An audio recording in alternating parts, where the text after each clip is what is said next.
أعوذ بالله السميع العليم من الشيطان اللعين الرجيم بسم الله الرحمن الرحيم الحمد لله رب العالمين والصلاة والسلام على أشرف الأنبياء والمرسلين خاتم النبيين سيدنا ونبينا ومولانا أبو القاسم محمد اللهم صل على محمد وآل محمد وآل طيبين الطاهرين المعصومين المظلومين ولعنة الله على أعدائهم أجمعين من الآن إلى آخر يوم الدين.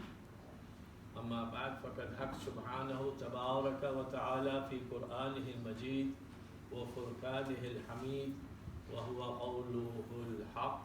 بسم الله الرحمن الرحيم. قل لا أسألكم عليه أجرا إلا المودة في القربى.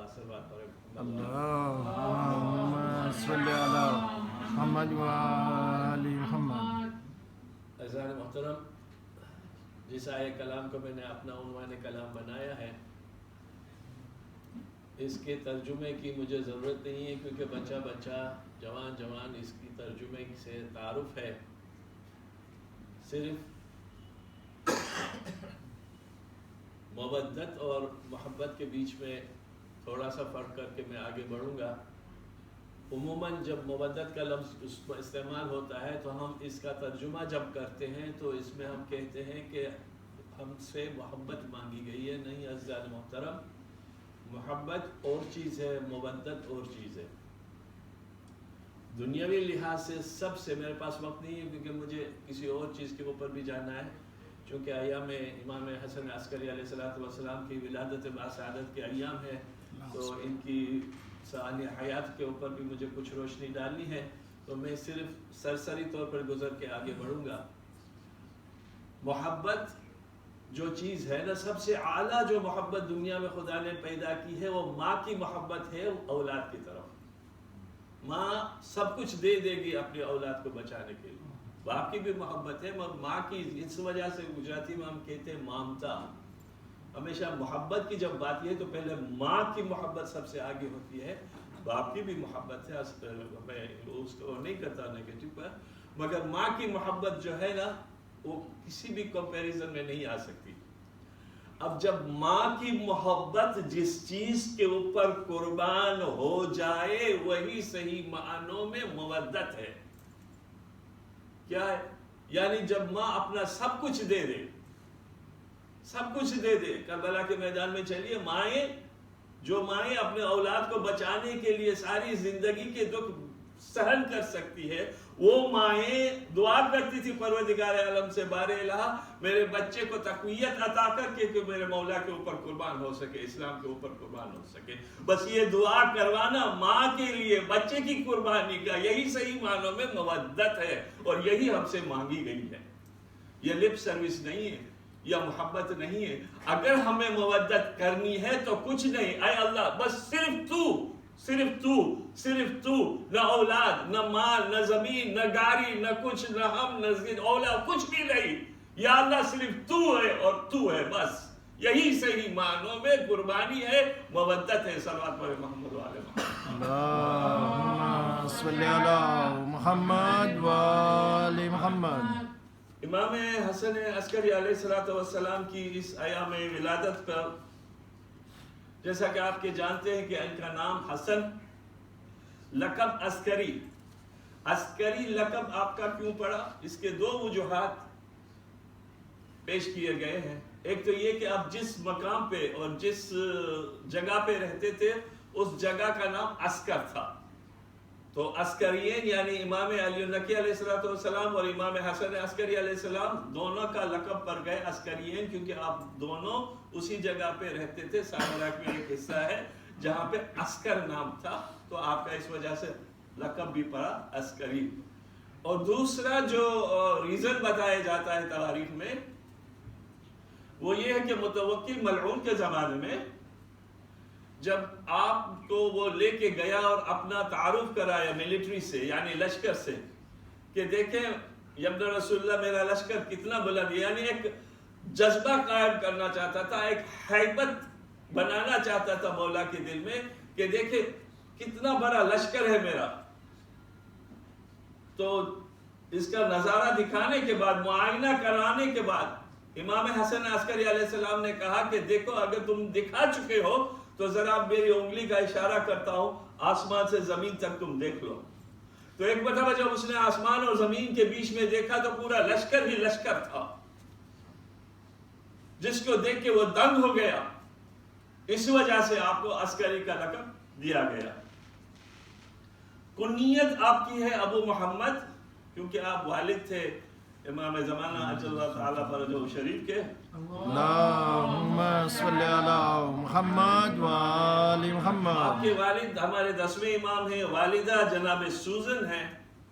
ولادت آپ کی 10 ربیع الاول 232 ہجری میں ہوئی، جمعے کا دن تھا، مدینہ کی جگہ تھی، مدینہ میں ہوئی، اور شہادت جیسا کہ آپ جانتے ہیں 8 ربیع الاول ہجری میں 260 ہجری میں، یعنی آپ کی عمر شریف صرف 28 برس، صرف 28 برس، 28 ایئرز، اور آپ سلمن رائے یعنی سامرا میں مدفون ہیں۔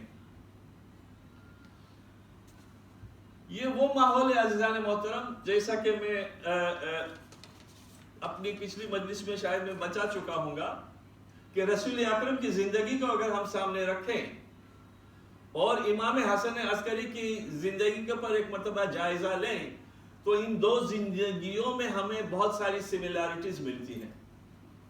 رسول اکرم کے زمانے میں آپ نے اسلام کا تعارف کروایا، اس وجہ سے آپ کے اوپر بہت مصائب پڑے، آپ نے پتھر کھائے، آپ کو رلایا گیا، آپ کو مصائب ڈائے گئے، یعنی آپ کو اتنا ستایا گیا کہ آپ کا کہنا پڑا کہ سب سے ستایا ہوا نبی میں ہوں۔ اور یہ کس لیے؟ یہ ہدایت کرنے کے لیے۔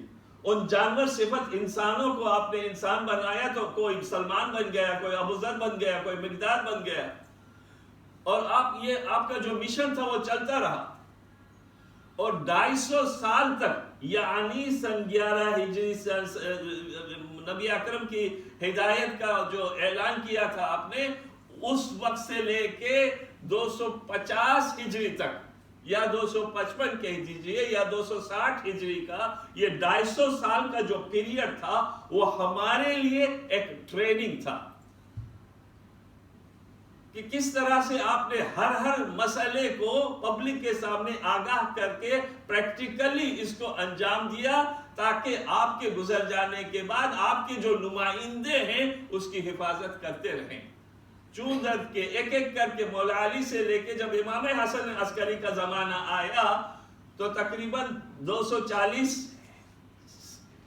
کا وقت گزر چکا تھا، 236 میں آپ کی پیدائش ہے۔ تو اس وجہ سے اب چونکہ امام حسن عسکری کے بعد توجہ کا طالب و عزیزان محترم، چونکہ امام حسن عسکری کے بعد فوراً غیبت صغریٰ اور غیبت کبریٰ کا دور شروع ہونے والا تھا، اور امام زمانہ کی پیدائش 255 ہجری میں ہو گئی تھی۔ 260 ہجری میں جب آپ کی شہادت ہوئی تو امام زمانہ اجل اللہ تعالیٰ فرجہ شریف کی عمر مبارک 5 سال تھی۔ اب ایسے ماحول میں جب کہ آپ کو پتا ہے کہ اس کے بعد کوئی ظاہراً امام نہیں ہوگا، تو آپ کی ڈیوٹیز اس مسئلے میں بہت بڑھ گئی۔ ایک یہ، دوسرے اس کے اوپر آپ کو نظر بند اور قید میں رہنا پڑا، کیونکہ لوگوں کو پتہ چل گیا تھا حدیث مبارک پیغمبر سے کہ ایک پیدا ہونے والا ہے ایک بچہ جس کا نام مہدی ہوگا، وہ سارے ظلم و ستم کو ختم کر دے گا۔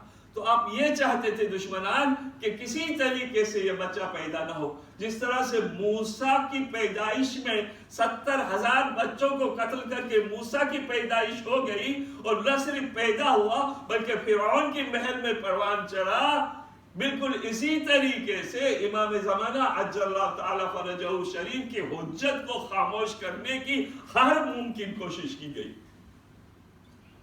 ایک طرف قید خانہ، دوسری طرف یہ کوشش کہ یہ حجت دنیا میں نہ آنے پائے، اور تیسری طرف آپ کے تبلیغات، اللہ اکبر، کس طرح سے خطوط لکھ کے لوگوں کے جوابات بھی دیے ہیں، خمس کا ایک نظام پیدا کیا، چھپ چھپ کے ڈرمز میں یا کسی میں کھانے کی چیزیں میں جب جاتی تھی اس میں خمس کا ٹرانسفر ہوتا تھا اور لوگوں کے حقوق پہنچائے جاتے تھے۔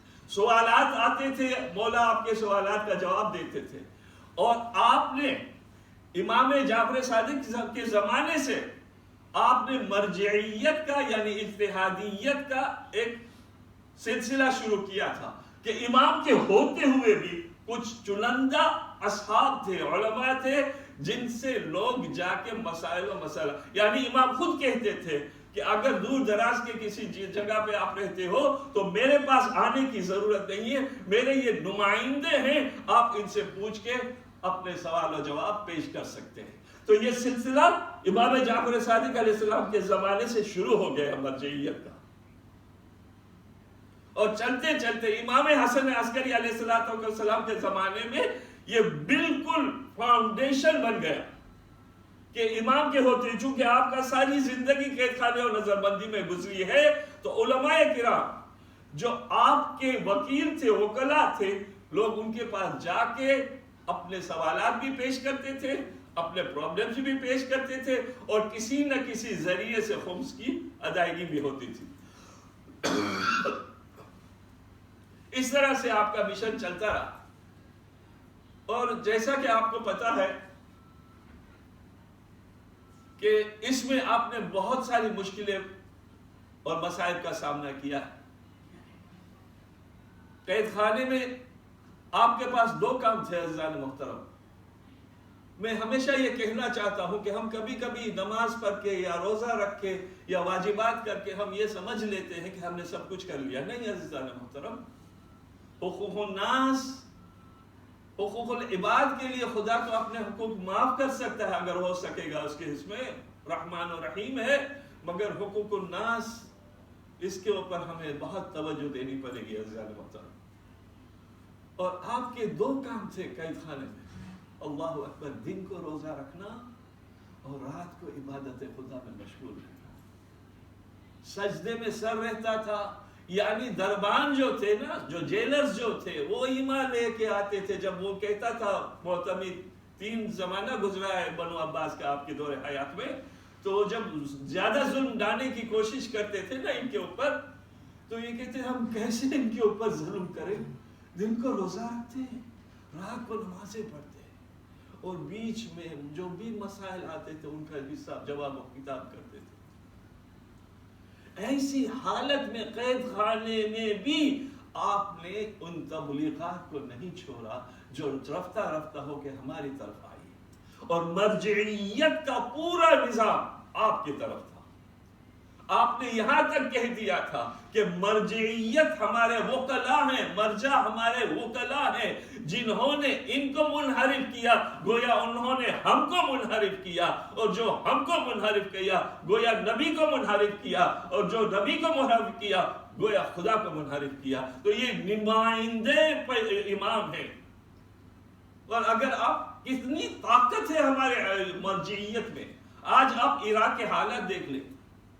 ایک مرتبہ پھر سے عراق کی دشمنان نے کوشش کی تھی کہ حالت کو خراب کر دے، مگر یہ صرف جمعے کے دن کا خطبہ کہ میں چاہتا ہوں سرکار اپنی تئی خدمات کو صحیح طور سے انجام دیں اور پروٹیسٹرز کے حقوق کو ضائع نہ کیا جائے، اگر پبلک جو کچھ مانگتی ہے شرعی معنوں میں تو اس کو پورا کیا جائے۔ ہاں البتہ میں اس کے خلاف ہوں جو لوگ رائٹس کر کے بلڈنگز اور دوسری چیزوں کا نقصان کر رہے ہیں، جلا رہے ہیں، مار رہے ہیں، وہ ان کو الگ کر دیں، اور میں چاہتا ہوں کہ اگر یہ آپ سے نہ کر سکے تو آپ ریزائن ہو سکے، اور اس کے اوپر لبیک کہہ کر پرائم منسٹر نے فوراً ریزگنیشن دیا۔ یہ ہے طاقت مرجعیت۔ تاریخ میں دیکھ لیجئے کتنی مرتبہ آپ نے ایسا کر کے عراق کی قوم کو، مظاہر مقدسہ کو، اور بالخصوص داعش کے فساد سے ہمیں بچایا ہے۔ آج جو رستے کھلے ہیں نا زیارت کے، ہمیں ان کی جو عبرت ہے، امام زمانہ اللہ تعالیٰ فرجہ شریف کی ہدایت ہے، مگر ارکان اور ہدایت کرنے والے کون ہیں؟ ہمارے آقا سیستانی۔ ہمیں ان کی طول عمر کے لیے دعا کرنی چاہیے، بجائے یہ کہ ہم ان کے اوپر نکتہ چینی کریں۔ عید کی ہماری 3 نمازیں ہوتی ہیں، 2 نمازیں ہوتی ہیں، لا حول ولا قوت الا باللہ العلی العظیم۔ جس بندے نے 50 60 سال 70 سال اپنی تعلیم میں حاصل کیے ہو، ہم ان کی طرف انگلیاں اٹھاتے ہیں کہ اس بوڑھے کو کیا معلوم ہے، اس کو کیا معلوم ہے کہ ہم یہاں کیسی زندگی گزار رہے ہیں؟ لا واللہ مرجعیت کے بنا ہمارا 1 گھنٹہ بھی نہیں گزر سکتا. نہیں، شکر کریں کہ انہوں نے ہماری ذمہ داری لی ہے اور ہمارے نام اعمال کو خداوند عالم کی طرف سے امام حجت کی ظہور سلسلے سے اوپر پہنچ رہا. ہمارے لیے یہی فرض ہے کہ ہم ان کے حکم کو بنا چوم و چرا کر کے ان کے اوپر عمل کریں. عزیزان محترم، چلتے چلتے جناب نرجس خاتون کا آپ سے میں کہنا چاہتا ہوں، جو والد امام زمانہ اجل اللہ تعالی فرج و شریف کی مادر گرامی. اللہم صلی علی محمد و آل محمد. بہت بڑی شخصیت، بہت بڑی شخصیت. امام علی النقی علیہ السلام نے اپنے کسی اصحاب کو بلایا اور اس کو خط دیا، لیٹر، اپنی مہر مار دی اور 200 دینار دیے اور کہا فلاں مقام پہ بغداد کے کنارے، دریا کے کنارے ایک گروپ آیا ہوگا جو غلاموں کو فروخت کرتے ہیں، تم وہاں جاؤ اور اس نام کا ایک بندہ ہوگا جو کچھ قیدیوں کو وہاں لے کے آیا ہوگا اور ان کو وہ فروخت کر رہا ہوگا. تم جا کے اس کا نام پوچھنا، اس سے تلاش کرنا، اور وہاں پہ ایک پردہ دار بی بی ہوگی قید کی حالت میں، اس کو تمہیں جا کے یہ خط دینا ہے. رومی زبان میں وہ خط لکھا تھا. آپ ہر زبان سے واقف تھے. یہ چلا اور جب یہ پہنچا ہے بغداد کے کنارے، دریا کے کنارے یا ندی کے کنارے جو کچھ بھی ہے، تو اس نے وہی دیکھا کہ ایک ٹریڈ مین ہے جو اپنے، کیونکہ اس زمانے میں سلیوز کی فروخت ہوتی تھی، تو وہ وہاں پہ پہنچا اور نام تلاش کیا تو اس کو پتا چلا یہ بندہ ہے. تو اس نے جا کے اس وقت کوئی اور بندہ اس خاندان کی اس پردہ نشین عورت کو خریدنے کی کوشش کرتا تھا 300 دینار میں، مگر اس عورت نے منع کر دیا، کہا میں نہیں بک سکتی. تو اس نے کہا میں کب تک تمہارے لیے ٹھہروں گا، جو تاجر تھا، میں کب تک تمہارے لیے ٹھہروں. کہا زیادہ فکر نہ کر، میرا خریدنے والا رستے سے آ رہا ہے ابھی تک، تجھے وہ جو بھی چاہیے وہ مل جائے گا. اور وہاں پہ میری انٹری ہوئی، وہ خط جا کے میں نے اس محترمہ کو دیا، اس خط کو پڑھا، خط کو پڑھنے کے بعد آنکھوں سے لگایا، سروں کو لگایا، آنکھوں سے لگایا، چوما اور کہا بس مجھے اس بندے کے ساتھ مجھے فروخت کر دے. رومی بادشاہ میں مولا نے لکھا تھا 200 دینار آپ نے ادا کیے اور آپ نے اس بی بی کو لے کے چلے. اب جب بی بی کو لے کے چلے، اپنی سواری جو کچھ بھی تھی، اونٹ تھی یا اونٹ کی پالڑی تھی، جو بھی تھا، تو وہ دیکھ رہے تھے پیچھے کہ وہ محترمہ جو تھی، وہ بی بی جو تھی، بار بار اس خط کو لے کر اپنے آنکھوں سے لگاتی ہے، اپنے سر پہ لگاتی ہے، چومتی ہے، آنکھوں سے آنسو نکل رہے ہیں. تو یہ ایک مرتبہ عجائبی کی عالم میں آ کے کہتا ہے کہ اے کنیز خدا، تو نے اس امام کو کبھی دیکھا نہیں ہے، پھر بھی یہ کنیکشن تیرا کیسے ہوا؟ کہ تو امام کے پاس رہ کے بھی تو کچھ حاصل نہ کر سکا. ارے تو کیا جانتا ہے؟ کہتی ہے کہ تو جو جانتا ہے میں کون ہوں؟ میں قیصر روم بادشاہ کی پوتی ہوں، اور میرے جو دادا تھے وہ میرے 2 مرتبہ شادی کرنے کی کوشش کر چکے، میرے بھتیجے، ان کے بھتیجے کے ساتھ. شان و شوکت دربار سجایا گیا، سونا اور چاندی کا تخت بنایا گیا جس کے اوپر دلہے کو براجمان کیا گیا. اور پھر جیسے ہی پادری، یعنی کرسچن تھی، وہ نصرانی تھی، جیسے ہی وہ پریسٹ آگے چلتا ہے کہ جا کے نکاح پڑے، وہ تخت ٹوٹ جاتا تھا، دلہا جو تھا وہ بے ہوش ہو کے گر جاتا تھا. یہ 2 مرتبہ ہوا. دوسری مرتبہ تو پریسٹ بھی بے ہوش ہوا. تو جو ان کا بڑا عیسائی تھا اس نے کہا اس میں کچھ مسئلہ ہے، ابھی اس شادی کو آگے مت بڑھاؤ. اسی رات کو، توجہ کا طالب عزیز محترم، اسی رات کو، کیونکہ ہمارا یہ تعلق ہے امام زمانہ سے اور ہمیں معرفت امام زمانہ بہت ضروری ہے. کتنا جانتے ہیں ہم اپنے امام کو، وقت کے امام کو، ضروری ہے. حجت خدا کو جاننا، قائم آل محمد کا تعارف رکھنا ہمارے لیے واجب ہے. اور یہ تو ان کی مادر گرامی ہے. ایک مرتبہ کہتی ہیں کہ اسی رات کو میں نے خواب میں دیکھا کہ حضرت مسیح اور حضرت شمعون اور نبی اکرم صلی اللہ علیہ وسلم میرے خواب میں آئے. اللہم صلی علی محمد وآل محمد. میرے خواب میں آئے اور انہوں نے حضرت مسیح سے کہا اے مسیح میں تجھ سے رشتہ اور بڑھانا چاہتا ہوں. میں چاہتا ہوں کہ میں اپنے فرزند حسن کے لیے تیری اس دختر کو مانگ لوں. تو جو مسیح تھے انہوں نے شمعون کی طرف دیکھا.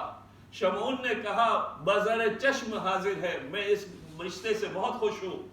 نبی اکرم نے خود خواب میں ان کا نکاح پڑھا اور عیسیٰ کے اور جو حواریین تھے سب اس کے گواہ بنے اور میرا نکاح خواب میں پڑھا گیا. کچھ دنوں کے بعد ایک خواب میں پھر میں نے سیدہ صلوات اللہ سلام اللہ علیہ بی بی فاطمہ زہرا صلوات اللہ سلام اللہ علیہ اور بی بی اللہم صلی علی محمد وآل محمد. بی بی مریم کو دیکھا کہ وہ تشریف لائی ہیں اور آپ نے سلام کر کے آپ سے ملاقات کی. تو وہ کہتی ہیں کہ میں ان کے قدموں پہ گری اور کہتی ہے کہ آپ کے فرزند امجد ابھی تک مجھ سے ملنے نہیں آئے, یعنی امام حسن عسکری علیہ السلام. تو آپ نے کہا یہ اس وجہ سے ہے کہ آپ نے ابھی اسلام قبول نہیں کیا. آپ نے پھر کلمہ پڑھوایا اور پورا مکمل کلمہ لا الہ الا اللہ محمد رسول اللہ علی ولی اللہ جیسے ہی آپ نے پڑھا, آپ نے بی بی کو اٹھا کے سینے سے لگایا, دعائیں دی اور کہا ابو محمد اب آج سے تمہارے خواب میں آتے رہیں گے. اور اسی دن سے ابو محمد یعنی امام حسن عسکری علیہ السلام میرے خواب میں آتے رہے اور مجھے تنبیہ کر کے تیاری کرتے رہے. اور ایک وقت وہ آیا کہ جب انہوں نے کہا کہ دیکھو تیرا دادا جو ہے وہ مسلمان کنٹریز کے اوپر اٹیک کرنے جا رہا ہے, تم بھی چلی جانا تاکہ آگے بڑھ کے تم ہمارے طرف پہنچ سکو. ان کی ہدایت کے اوپر اس بی بی نے, جس کا نام کچھ اور تھا, بعد میں نرجس پڑا, تو وہ آگے بڑھی اور اپنے دادا کے ساتھ اجازت مانگی کہ میں بھی آپ کے ساتھ چلتی ہوں. تو چلے, مگر ہوا کیا کہ ان کی بہت بری طریقے سے ہار ہوئی اور مسلمانوں نے ان کو قید کر لیا. اس قیدی کے ذریعے سے اور اس قید و بند کے ذریعے سے میں یہاں تک پہنچی ہوں.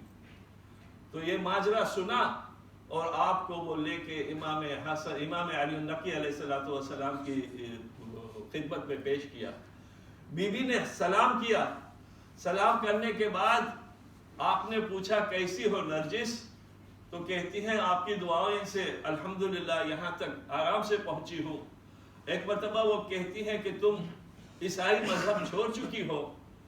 تو ایک مرتبہ مسکرا کے کہتی ہے میرے مولا آپ کو تو سب کچھ معلوم ہے, آپ کو تو یہ بھی معلوم ہے کہ کس طرح سے میرا نکاح ہوا, کس طرح سے آپ کے جد امجد میرے خواب میں آئے, کس طرح سے آپ کی جدہ میرے خواب میں آ کے مجھے مسلمان کیا, آپ کو سب کچھ معلوم ہے. اور اسی ذریعے سے آپ کا عقد بی بی نرجس خاتون کا امام حسن عسکری علیہ السلام کے ساتھ کیا اور اس کے ذریعے سے ہمارے بانی حجت حضرت حجت قائم آل محمد پیدا ہوئے. اللہم صلی علی محمد وآل محمد. جس کی بطن مطہر سے وقت کا امام حجت پیدا ہو جائے وہ بی بی کتنی بلند ہوگی عزیزوں. بس میں نے آپ کی زحمت تمام کی, وقت جا رہا ہے. آخر میں چند 2 قطرے مصائب کے پڑھ کے مجلس تمام کرنا چاہتا ہوں. میں نے معاف کیجئے گا اگر میں نے تھوڑا سا ٹائم زیادہ لے لیا کیونکہ میں چاہتا تھا اس چیپٹر کو آج ہی کلوز کر دوں.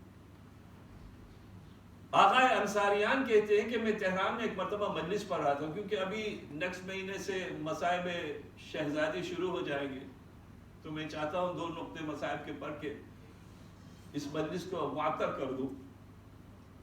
تو کہتے ہیں حضرت انصاریان مجلس پڑھ رہے تھے اور شہادت سیدہ کے اوپر مجلس پڑھ رہے تھے, تو بہت شہادت کا مصائب پڑھا اور بہت غم ہوا, لوگ داڑیں مار مار کے رو رہے تھے. آپ نے مجلس تمام کی مجلس تمام کر کے جب آپ نیچے آئے تو دیکھا ایک بندہ ابھی تک مسلسل روتا جا رہا ہے، چیخ مار مار کے روتا ہے.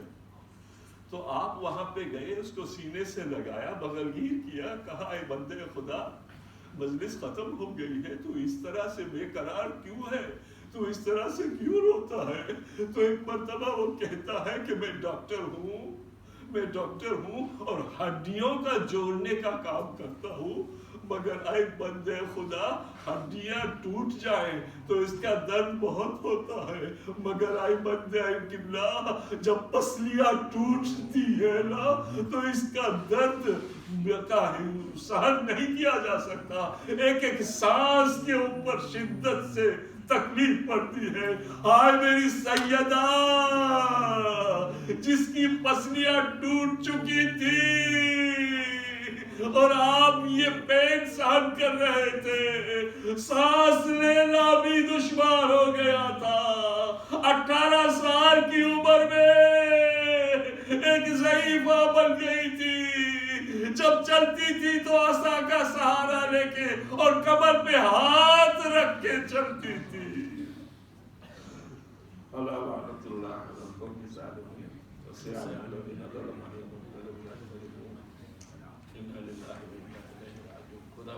ہماری اس قلیل عزاداری کو قبول فرمائے، ہمارے صغیرہ کبیرہ گناہوں کو بخش دے.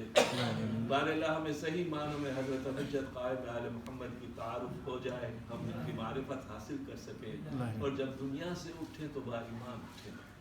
یہی بہت بڑی دعا ہے. جب ہمیں دنیا سے اٹھنا ہے نا تو با ایمان اٹھنا، اور با ایمان اٹھنے کے لیے ہمیں اپنے نفس کو طاہر کرنا ہے. حضرت حجت قائم آل محمد کے ظہور میں تعجیل فرما. وآخر دعوانا الحمد للہ رب العالمین.